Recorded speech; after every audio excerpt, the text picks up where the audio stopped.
Right, hello there, Alan Plum here, and today we're off down to, where are we going?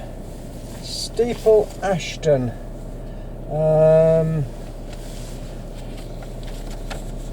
Going down to Steeple Ashton, which is down near Bicester in Oxfordshire.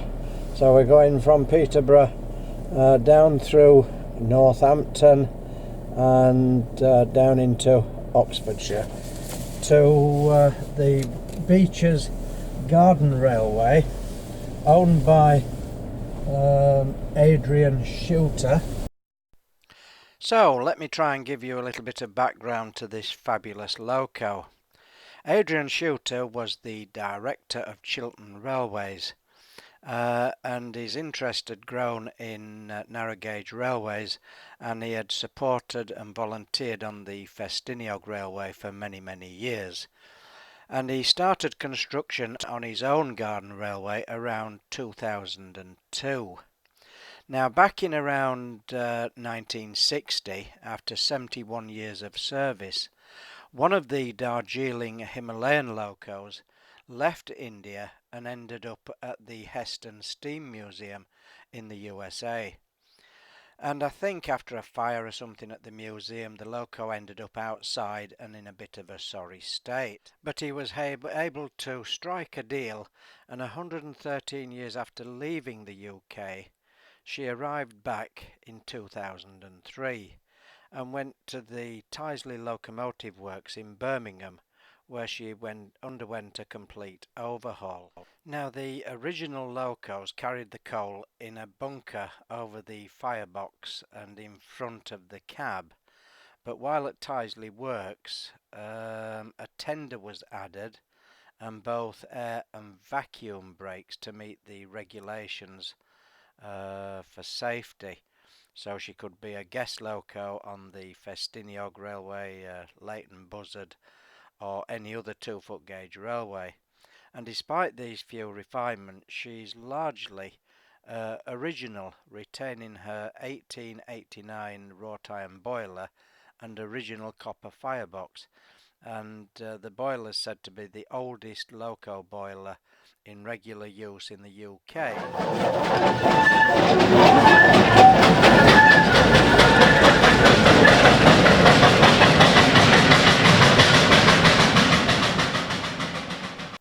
When I got down there, Mr. Shooter was just giving number 19 her first run to warm her up, and was running light.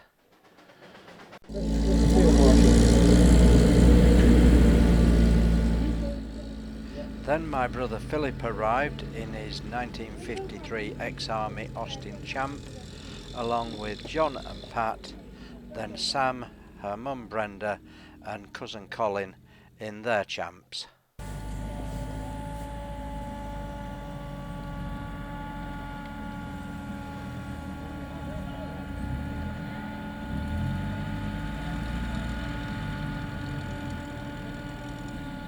So this is number 19, and she was built in 1889 by Sharp, Stuart & Co. at the Atlas Works in Glasgow, and only 34 locos were ever actually built. And also number 19 is the only Darjeeling Himalayan Railway loco to ever leave India, so that makes her quite special. Now, I've mentioned before that my dad was a very keen railway enthusiast, and while serving his national service with the Royal Engineers, he was stationed in Lahore, which is right over on the top left-hand side of India and the Pakistan border. And he actually made the trip right across India, and I reckon it must have been heading on for 2,000 miles or so. And he probably left from this very station. And remember, back then there's no internet or television programs, and he's only probably read about the Darjeeling Railway in magazine articles and books. And we've all seen the Indian railways with the overcrowding, the heat and humidity. And there he is carrying his trusty old box brownie camera right across India. And remember, back then there's just 12 shots to a roll of film. You have to load the film in a dark cupboard or under the bed sheets, and you can't take anything that's moving quickly because the shutter speed isn't fast enough. So there's no wonder that old photographs are sometimes like rocking horse poo.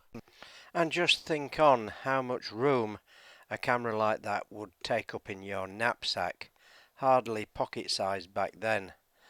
But he was obviously determined to make the huge trek across India, to presumably ride the full length, some 145 miles of the Darjeeling Railway, right up into the foothills of the Himalayas, climbing up some 7,000 feet above sea level.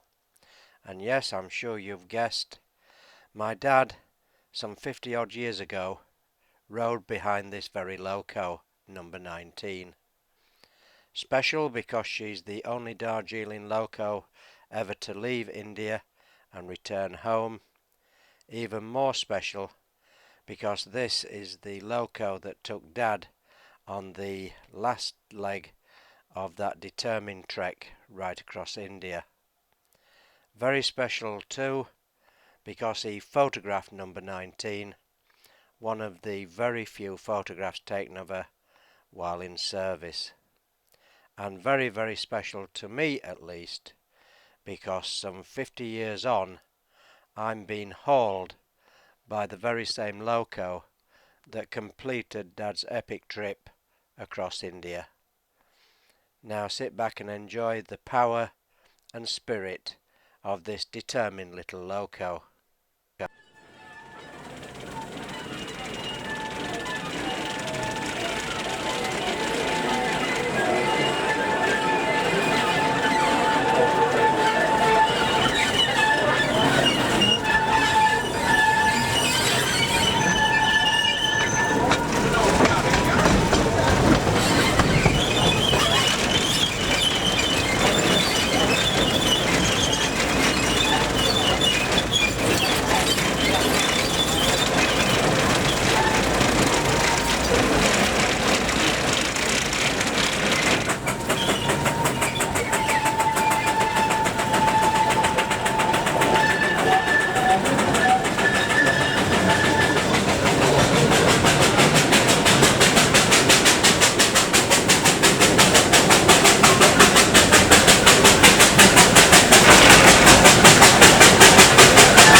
After reversing back a couple of times and taking another run at the 1 in 22 gradient and sharp bend, as well as trying to cross the points, she finally made it back into the station. In part 2 we'll look at another loco that was visiting that weekend. That was Watto, very interesting little ex-industrial loco. So we'll show that one running, along with a few more clips of number 19, and also some photos of the lovely Crosley cars that were also on show. But for now, I hope you found something of interest, and as always, many thanks for watching.